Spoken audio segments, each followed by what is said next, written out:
Welcome everyone to ImaginativeVisions.com. Justin here, back with another film review, and today we are going to be talking about Masters of the Universe. I know I'm a little late with this review, but I still wanted to get it out, still wanted to talk about it. It's still in theaters right now. I had a hell of a time.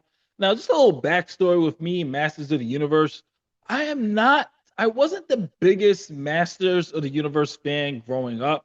Wasn't really too keen. I was aware of He-Man. Keep in mind, I'm born in '86, so mostly my cartoons growing up, of course, was Ninja Turtles. Um, a lot of the Disney movies, Disney movies, yeah, and Disney shows like Darkwing Duck, Fillmore, Tailspin, and of course we have SWAT Cats, things from Cartoon Network. So I wasn't a keen really to the '80s Masters of the Universe. Really aware of them, but I wasn't the hugest fan of it. But I will say this: when I saw the trailers you see behind me right now, and when I saw how great Skeletor looked, I said I gotta take my butt to the theaters and let's get into it, friends. Let's talk about Masters of the Universe. And I went to Masters of the Universe wanting one thing: a fun He-Man movie that actually feels like Masters of the Universe. No disrespect to the '80s movie with Dolph Lundgren. I love that. I love Skeletor in that film. I think he had one of the best villain monologues of any like he and I am that force. I am that power. Kneel before your master. Gold. But I wanted something that was a little bit more akin to the cartoons that I did take glimpses of back in the days.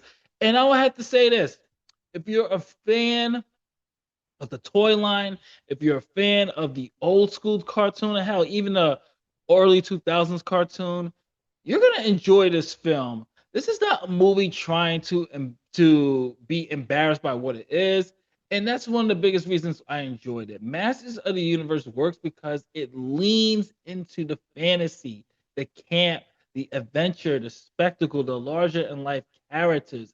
It knows He-Man is supposed to be bold and over the top.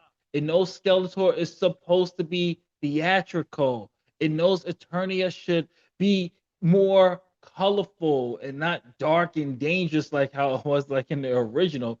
This is just a very fun movie. So let's talk a little bit about the story, because the story gives us Prince Adam stepping into his destiny and becoming He-Man, the hero of Eternia. So think of this as an origin story of how Adam becomes He-Man in this particular continuity.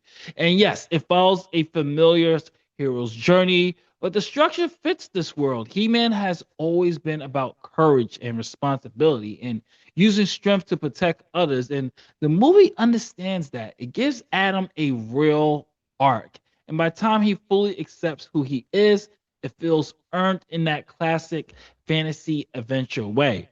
And I'll have to say the actors all do a great job. From I'm gonna probably botch his last name, so forgive me. Nicholas Galitzine does a really good job. I totally botched it. Sorry. As Prince Adam and He-Man, he brings that charm that's needed for Adam, and when the time comes to become He-Man, he is giving this amazing heroic performance. Like his performance as He-Man is just amazing. I loved his performance as He-Man. He did an amazing job. He was funny. He was charismatic. Action scenes, he was good. And not to mention, the dude jacked up for it. Like he got brawling. He got built for this. So like he was a believable He-Man. Of course, we have Camila Mendez, who plays Teela, and she is great. She is awesome as Teela. She's capable, she's focused, she's important to the adventure.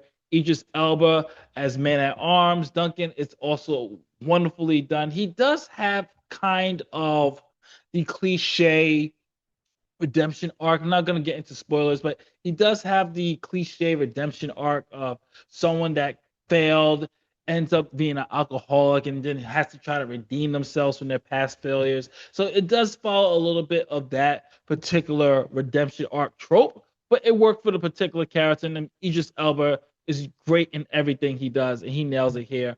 But here is who I think honestly was the show stealer, and he wasn't included in a lot of the marketing. Jared Leto as Skeletor. I think he has finally found his franchise. I mean, he tried it with Morpheus, he tried it with DC as the Joker, him as Skeletor, and he tried it with Tron as well. Him as Skeletor fit like a glove. He was amazing as Skeletor. And he gave such a theatrical, campy, but at the same time grounded performance as Skeletor, which I just found so endearing. I wanted more of him on screen, but they give you enough Skeletor that he doesn't overstay his welcome. They still keep that mystery and still keep him as a threat. And he could be loud, he can be evil, he can be dramatic, he can be creepy, he can be entertaining. And Leto understood that. He understood the assignment, and he gives this villain something very memorable. I would definitely say he's up there with the original Skeletor from the 80s, who was also theatrical with it. And that's something that I thought they did a really great job in terms of the acting and the storytelling here. It was theatrical, it was spectacle, but it also was grounded in certain ways that made the film work altogether.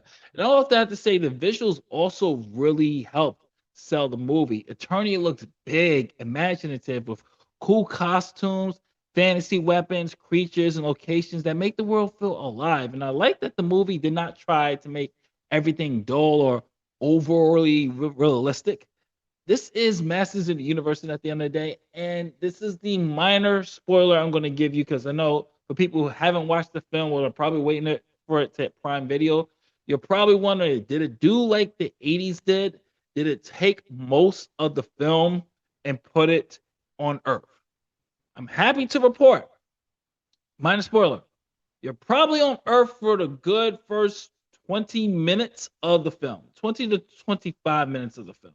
Like most of the first, like the beginning's on Eternia, you're on Earth just a little bit, and the rest you're back at Eternia.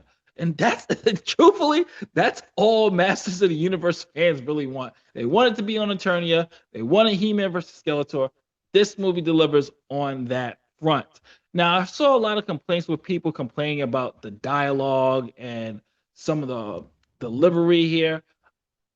In the film's defense, is some of the dialogue a little goofy or some dialogue a little bit like there's one dialogue in here where He-Man asks Teela, why would Skeletor do that? And she's like, because he's bad. And some people in the audience was like, grunts like, oh, but that is a pure 80s cartoon type of dialogue line. And I loved it because it captures it. Speaking of, there's tons of Easter eggs as well. Stay for the after credits as well because two huge after credits. If you haven't been spoiled by it by now, two huge after credits that really landed, that really worked. I will definitely say, definitely go see this. Now, for my final score, I'm going to give Masters of the Universe a full bucket. This was phenomenal. This was fun. It's one of those movies where I see people complaining about it. It's like, oh, this. It's one of those movies where one, it makes you feel like a kid again. Two, it's one of those fun movies where you not every film has to be such a artsy think piece. And I'm talking to the critics and journalists and other film critics out there. Not every film has to be a artsy think piece. Sometimes we just want some good action, popcorn, silly fun. And Masters of the Universe delivers that fantasy. It's a cool, good movie. I want more of this. Hopefully, the box office numbers do enough to warrant a sequel or maybe a TV spinoff within this world that's built.